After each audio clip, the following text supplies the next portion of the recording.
মাত্র 13 বছর বয়স। আগ্রার এক কিশোরীকে সাধ্বী বানাতে তাকে তার পরিবারের কাছ থেকে দান হিসেবে নিয়েছিলেন জুনা আখাড়ার সন্ন্যাসী মহন্ত কুশল গিরি। 19 জানুয়ারি ওই কিশোরীর পিণ্ডদান অনুষ্ঠান হওয়ার কথা ছিল।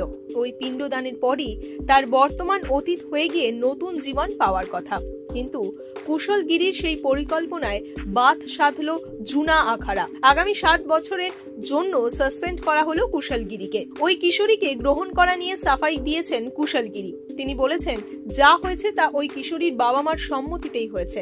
ধর্মধ্বজা ও পিণ্ডদান অনুষ্ঠানের পর ওই কিশোরীর সন্ন্যাসিনীর জীবন গ্রহণ করার কথা। আখাড়া সূত্রে খবর, আগ্রার ওই কিশোরীকে ফিরিয়ে দেওয়া হয়েছে। সে তার বাড়িতে ফিরে গিয়েছে। সন্ন্যাসিনী হওয়ার জন্য কমপক্ষে 22 বছর বয়স হওয়া প্রয়োজন বলে ঘোষণা করা হয়েছে আখাড়ার তরফে। উল্লেখ্য, ওই কিশোরীকে গ্রহণ করা নিয়ে আখাড়ার একটি গুরুত্বপূর্ণ বৈঠক অনুষ্ঠিত হয়। ওই বৈঠকে উপস্থিত ছিলেন আখাড়ার বর্ষিয়ান সন্ন্যাসী শ্রীমন্ত গিরি, মুখপাত্র নারায়ণ গিরি, মেলায় দায়িত্বে থাকা মোহন ভারতী। ওই বৈঠকটাতেই ঠিক হয় কুশল গিরিকে সাসপেন্ড করা হবে।